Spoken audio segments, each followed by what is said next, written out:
of murder, but as it would later transpire, his crimes and behavior were so bad that in his interrogation, he tried everything he possibly could to escape.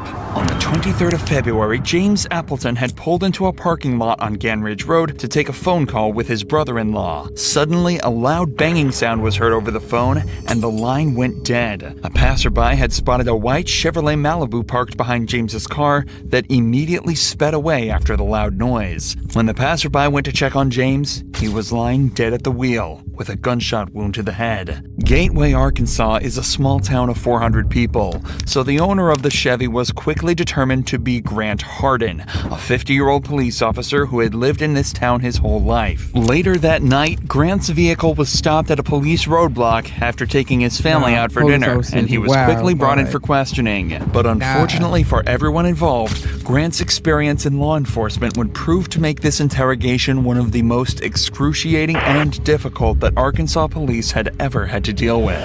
I'm Detective Chamberlain. I know we have James Chamberlain. Okay, yeah. Did you used to be a police officer somewhere? I recognized you, but I wasn't 100% sure where I knew you from. But somebody said that you used to be a police officer at Gateway or something like that. Okay. The interrogation begins casually as Detective Chamberlain opens with questions about Grant's career. As they're both police officers, he assumes he can strike an immediate middle ground with him, building trust between them and hopefully getting him to relax so he'd give up information easier. A strategy that he'd soon find out had the opposite effect. Grant is then read his rights, but decides this is where he's going to start making it difficult for the detectives. Here's the thing. I want to talk to you about what you've done today, okay? Can you just take me through when you woke up this morning to when you got stopped by the police out there in, what's the name of that road that you're on? I'm sorry, I'm going to drop Gant Ridge? I'm not going to say anything after I've been read those rights yet. Okay.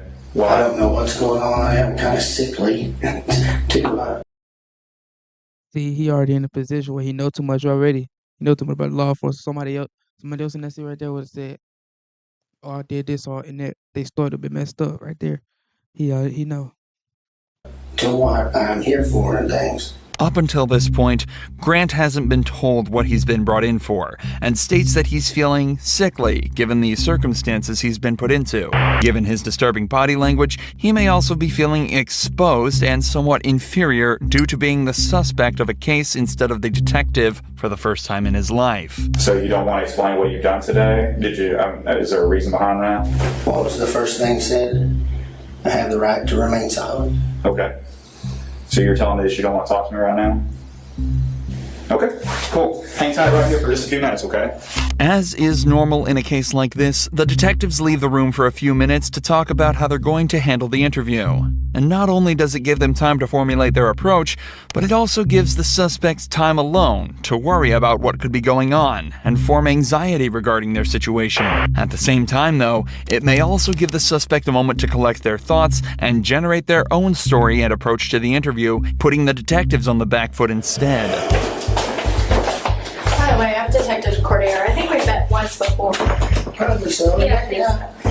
Okay, so I don't know if I scared you at the beginning or what, but that's why I was trying to, and I can't, you see the position that I'm in. I can't tell you why you're here, but at the same time, I need to rule you out into something. Does that make sense? When the detectives re-enter the room, they try an obviously different approach, this time attempting to set Grant at ease, stating that they just need to clear him from any wrongdoing, and then he's free to go on his way. Many people would, at least subconsciously, be inclined to open up a little more in an attempt to get out of there as soon as possible. But Grant has other ideas. Would you be willing to talk to me about your day, knowing that I need? He finna try to play that role that's finna get him caught. Telling you, about to watch it through. He finna play that role that's finna get him caught. Like, I'll talk to you just cause I know I ain't do nothing. Like, that's what he finna play. To rule you out of something, or like I'm just, if you didn't do anything wrong today, you have nothing to worry about. Yes, I would have liked to, but before Yeah. the rights were read. So Okay. not knowing what's going on. Yeah, and you understand as a detective, we read those rights to everybody who comes in here. It's not just you. It happens to everybody that walks through this room and talks to us. As a former police officer, Grant is fully aware of all of this. He knows everybody that's interviewed, innocent or not, has to be read these rights, which essentially completely invalidates this as the real reason that he isn't talking. He's just using it as an excuse to refuse to talk, and possibly to even stall for time. I guess my question is this. Knowing what I just told you, I guess if it was me and I was, if I was in your position, I'd be like, hey, James, I did this. Or Grant, I did this. I was at, here, and here. And I would just be done with it. But at this point, like, I can't clear you from this because you could still potentially be a suspect. I don't know if I'm not explaining it right or what's going on Explain here. it fine. I just have to, once the rights have been read, I have to, it says I have the right to be silent. Yes. Okay. Just tell me this. I know you were a police officer before, right? You're a police officer in Gateway? It's an easy yes or no. I'm being silent. Well, I can see that. We can do this all night. I mean, it doesn't bother me. You're going to continue to be a suspect until I find out otherwise. Okay? Unfortunately for the detectives, Grant is exercising perfect form within this interrogation. Refusing to talk greatly hinders the investigation as a whole and completely prevents the detectives from making progress, all while being completely legal. This is why Detective Chamberlain is starting to appear visibly annoyed and decides to take a break from the interrogation, as letting emotions take control in an investigation like this can be extremely dangerous for the detectives. But once again, this time alone can also give the suspects the chance to come up with a plan.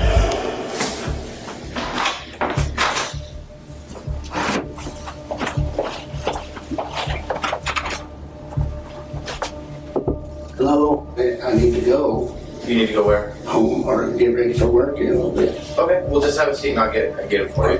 Okay. Okay. All right, thank you. Hey, Yes, sir. The other officer told me you want to talk to me again. What's going on? I'm just ready to go. Okay. And I'm not ready for you to go yet, so you're not going to be able to go. I've got other things that I'm doing right now, so. I was gonna go. Oh, And no, I you're not wanted going to to tell go. you that. Okay. Yeah, no, you're not. But I Same wanted, time. okay. Perfect. Thank you. Oddly enough, in many other investigations like this, now is around the time where an officer may attempt to come to a decision regarding the suspect. The interview is obviously at a complete standstill and no progress is being made in any direction. The standard protocol would be to either gather the information needed to charge the suspect for a crime or release them based on a lack of evidence. But whether the detective thinks he can extract more information or if it was an ego-based decision, Grant is told to stay and continue the interrogation. The police then try to take some time to piece together more of the story, talking to witnesses to try and place Grant at the scene of the crime. Despite his silence being perfectly legal and acceptable, it greatly increases the detective's suspicion towards him. Suspicion that's only heightened when Grant's wife says that his only alibi was that she thought he was spreading grass seeds at the time of James's death. All signs point towards Grant, and Detective Chamberlain goes back in for round 3. Detective Cordero is talking to your wife right now. I talked to her a little bit. So I've kind of got a timeline of where you were and where you weren't today. We all know what happened, okay? I'm not trying to get you in any trouble. I'm not trying to get her in any trouble. You've got a little daughter, 16, who needs her parents. Hello. I see what he do. He try to do this. He trying to make her feel bad. I just seen that. I caught that. Okay, I don't know if you've had a problem with this guy for a while, and this was an accident, or you maliciously chased him down, or what happened. But if I don't get your side of the story, I won't ever know. We're writing a book. You got chapter 1, you got chapter 2, and chapter 3. Chapter 1 is what happened today, what started out today, how your day started. Chapter 2 is what led up to the incident, and chapter 3 is you telling me about what happened to lead you up to that. I know you went to eat, out tonight. I know what you said at dinner. I know that you went to Lowe's afterwards. I know everything, but I don't know what caused the incident. And if I don't know that, I've got to assume the worst. I'll let you think about it. I'll give you one more chance here in a few minutes, and I'm not going to talk to you anymore. I'm telling you that. Well, what happened? I know, you know. We have witnesses that put you there. They physically ID'd you. The 2 cars that drove by. Look, man, I'm not. I just want to know why it happened. I'm going to sleep good tonight, regardless. I don't think you will. At the time of the murder, when the 2 cars were parked up beside each other, the man in the white Chevrolet waved the passerby past before the gun was fired. As they passed, they were able to get a good look at the driver. And unfortunately for Grant, it was Andrew Tillman, another resident of the small town who had known him since he was a child, and was hence able to undoubtedly place him at the scene of the crime as the gun went off. Both Grant and Chamberlain know without a doubt what happened to James, but Grant also knows that his only chance of escaping is to continue to remain silent and pray that they can't gather the evidence they need. The detectives are now forced to try almost anything they can think of to get movement out of Grant, starting with allowing him to see his wife and daughter in hopes that it will invoke some sort of emotional reaction within him and get him to talk. Your wife's about to leave. She wanted to give you a hug before she left. Are you good with that? Me too. Okay. All right, I'll be back in a few minutes. Thank you. Unfortunately, even this doesn't work. I just couldn't bring myself to do something like that. I couldn't. So instead, Detective Cordiero decides to return alone with a more calm and sympathetic demeanor in a second attempt to build trust with Grant. Often, male suspects are more likely to build a subconscious connection with female detectives due to them often thinking that they're less threatening and more understanding. Realistically, this is the last option the detectives have. Alright, get ready to think about laying down up on that desk, but it looks awful hard. Yeah, I don't know if you'll be any more comfortable up there than what you are now. Can you help me understand how we got to this point? I don't know. I don't know. Man, I remember being on patrol and running into you one night. Help me out on the call back then. It was way back in, I guess almost 3 years now. Well, They definitely got Yeah. after this. Something like that. Yeah, something like that. you guys are always good to help No, us, it ain't help, after this. help me too. Yeah, absolutely. Brad, you was always right there, man. Cordiero opens up with an anecdote about how Grant apparently backed her up on a case 3 years ago. Even though he doesn't necessarily remember it, this will give him the idea that Cordiero will be even more sympathetic and helpful towards him as he's done her a favor in the past. It also allows them to continue reminiscing about their time on the force and the people they've worked with, further strengthening the subconscious bond Grant will be creating. I just don't understand how we got to this point.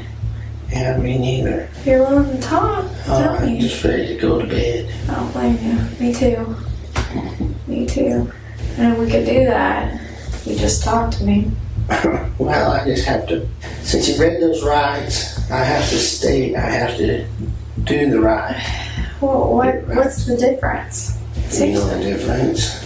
Regardless of something happened or not, and if it did, if it was an accident, well, tell me. Like, let me help me help you. Like, I want to know what I can do or what happened today to be able to explain it later. I don't know what happened today, I just need to, You know, people are gonna have questions. Your family. well, I have questions. Well, exactly. So, why can't we figure this out together? Cordiero is making a conscious effort to use inclusive language, such as, "We will figure this out together." This and her open and expressive body language are both techniques she's using to make Grant feel more relaxed, and as though he's part of the solution, not the problem. She's also making every effort to be nice to Grant, in hopes that maybe he'll finally open up to her, or at least give her a way in.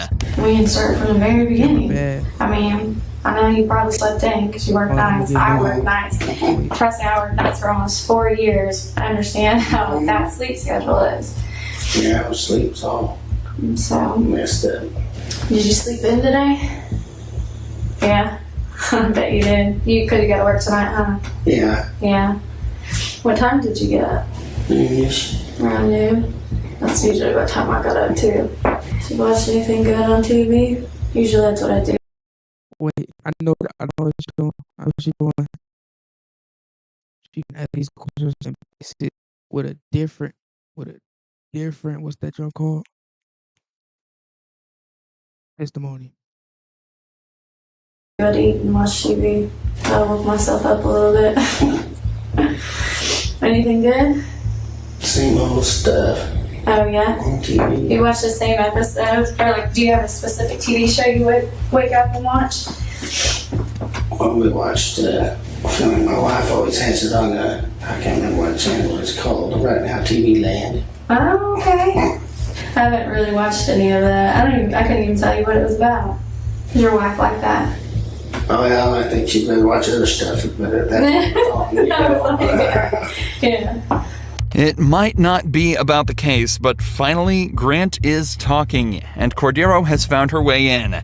If she can keep the flow of this conversation up, she might be slowly able to extract information from him even without him knowing. Talking about specifics such as TV shows and sleep schedules, even that could lead to catching him in a lie, and placing him in certain places at certain times. But most importantly, she's building a connection with him and continuing to let him talk, which increases the chance that he either slips up or decides to make it easier on the detectives and answer a question. But predictably, as soon as Cordero started asking him to talk about the case again, he shut down once more, refusing to answer any more questions and staying silent. I think you have a lot to live for. Beautiful family, who I've had the privilege of talking to. The way I look at it is, you're a man. Men face their mistakes and they own up to them.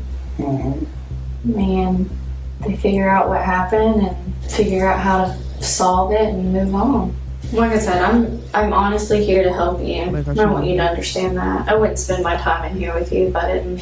And that something happened today that needs to be explained. Did you make a mistake today? Even after reminding him of his family, Grant doesn't move an inch, again realizing that his only chance of being let off is to not speak and hope they don't find anything. I like you. I like this fella that was a detective here. And I know y'all don't care about any of that and stuff. And I just don't know how to. I haven't had this happen before. Being brought in and interrogated for something. So I know you don't care, but I just don't know how to be silent. Sitting over here looking like a jerk. No, you're not. Honestly, you are far from that. You're very polite. Don't you know why you're here? I appreciate you guys, and I'm just gonna get a lawyer. Yeah, it's up to you. But You can either- obviously something's going on, and I need one. I just want to hear your side of it. I want to get a lawyer. After hours of almost pointless back and forth, Grant finally asks for a lawyer, meaning the detectives can no longer question him, and concludes the interrogation. But this is far from where the story ends. Between this interrogation and the final court hearing, Grant and his lawyer both realized that there was simply no way he was going to be released scot-free. Not only was there a man at the scene of the crime who all but saw him pull the trigger, people were also starting to realize that he'd actually either been fired or resigned from 3 different police force jobs before becoming the chief of police in his hometown. So, on October 16th, 2017, he pleaded guilty to the first-degree murder, but refused to reveal his motive, leaving each member of James Appleton's family without closure to this day. However, as Grant was being prosecuted, a shocking revelation was made that turned him, a murderer, into a senseless monster of a human being. As his DNA was being taken, they realized it was already in the system, under an unknown name, for a crime committed almost 20 years ago. In November of 1997, I wanted to see that. I'm sorry. But just like my other person, very quick, my other person.